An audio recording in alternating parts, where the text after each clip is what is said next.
Welcome back to Dewey's Movie Reviews. Thank you for tuning back in. Would like to say thank you for all the comments, likes and shares. Really do appreciate it. So we're going to be having a look at the trailer, the new trailer for the latest Marvel movie, which is Morbius, starring Jared Leto. So let's run through it and have a bit of a discussion, shall we?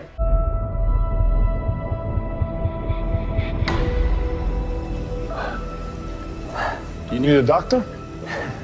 I am a doctor. I should have died years ago.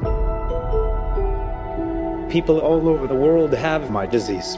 I'm here To find a cure. So the character Morbius apparently came on the scene in the early 70s, in 1971 I think it was, and appeared in the Spider-Man comic issue 101, so my research tells me. So he is looked at as one of Spider-Man's villains that he goes up against. He's also looked at as an anti-hero as well, a little bit like Venom. So we've got a standalone movie that Marvel are bringing out about him, with Jared Leto taking on the main role as Morbius. So as much stick as Jared Leto receives, I do think he's a very good actor, and I think he can transform very well into multiple different types of characters. We have to push the boundaries, take the risks.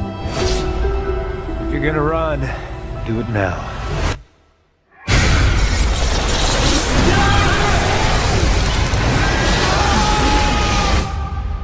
People are strange Dr. Michael Morbius, you've been missing for 2 months. when you're a stranger. Then you were found on a container ship that washed up off of Long Island. Faces look ugly when you're alone.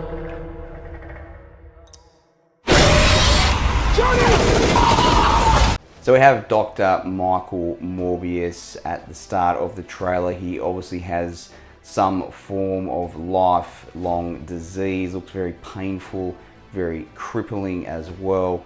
It looks like he's doing research into finding a cure for that illness, along with everybody else in the world that suffers from it. So it looks like he is doing good at the start of the trailer. So he obviously goes off into the jungle, into some type of bat cave where he's doing some type of experiment, and all hell breaks loose. We've got a flock of bats that flies past him, and something obviously takes place during that incident. So it is an interesting origin story by the look of it thus far. What did you do to yourself, Doctor? I wish I knew.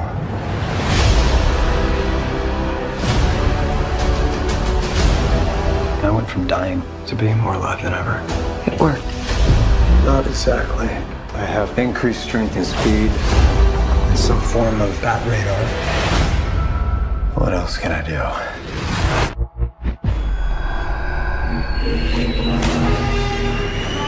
So Morbius isn't the only vampire villain or character in the Marvel Cinematic Universe.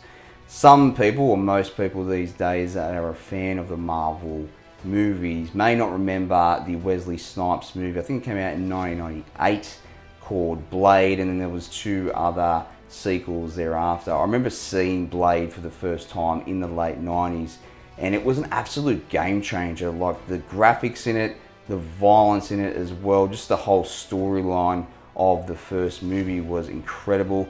The sequels were not bad, I don't mind them. The last one's a bit full on, where he versus Dracula and whatnot, but I did see an article or some type of meme the other day where apparently the first Blade movie, when it was released, actually saved Marvel, that was in a bit of trouble back then. So before even the Hulk, it appears that the Blade movie was the one to kick it all off back in the late 90s.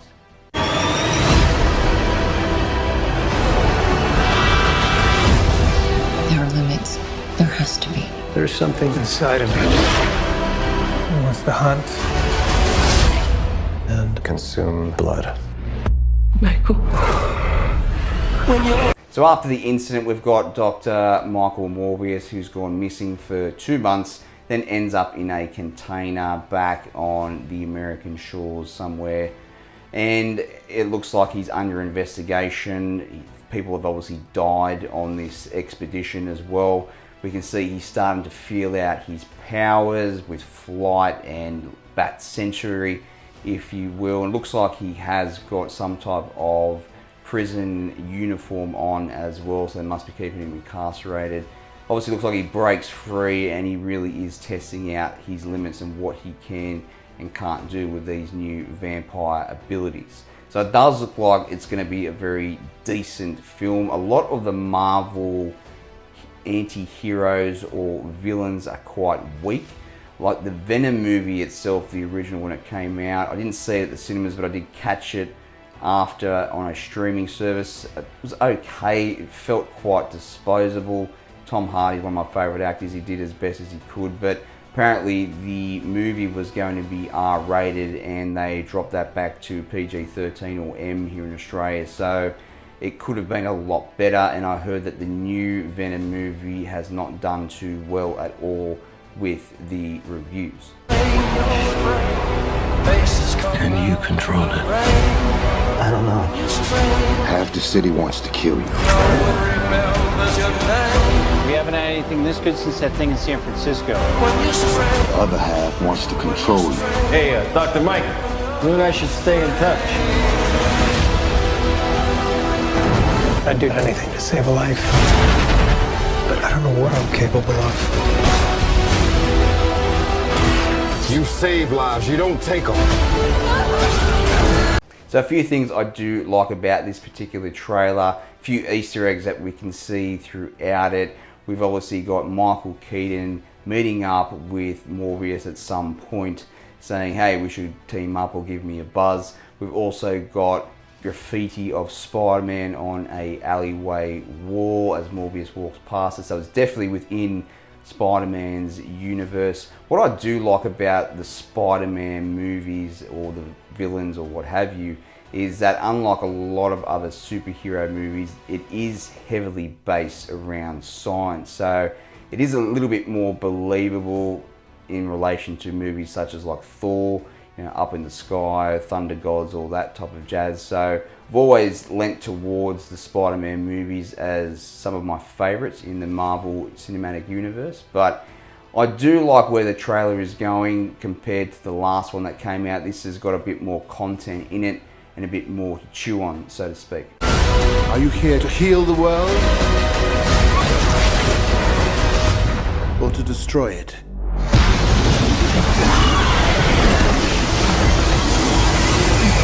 So as we can see throughout the trailer, Morbius is definitely battling within himself about these newfound powers that he has compared to the old life he led as basically a cripple with a lifelong illness.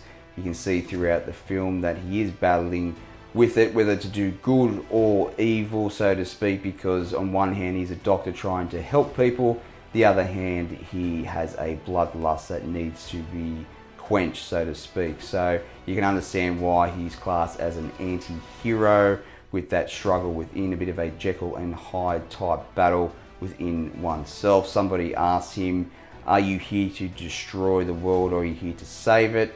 So it looks like it's going to be a very good movie compared to some of the villain movies that we've already seen thus far. It is due out in January next year, so I believe this is phase 4 of the Marvel Cinematic Universe or something along those lines.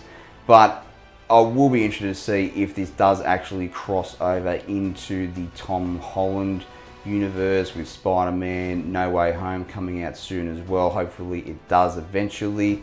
I don't know whether they're going to be building up to some type of new Avengers movie or whatnot after Endgame. So I like where they're going with this very much so. So thank you for tuning in for my trailer reaction.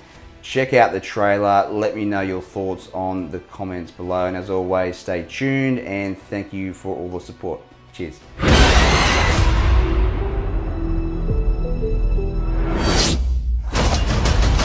Who the hell are you, man? I am Venom. I'm just kidding. It's Dr. Michael Morbius at your service.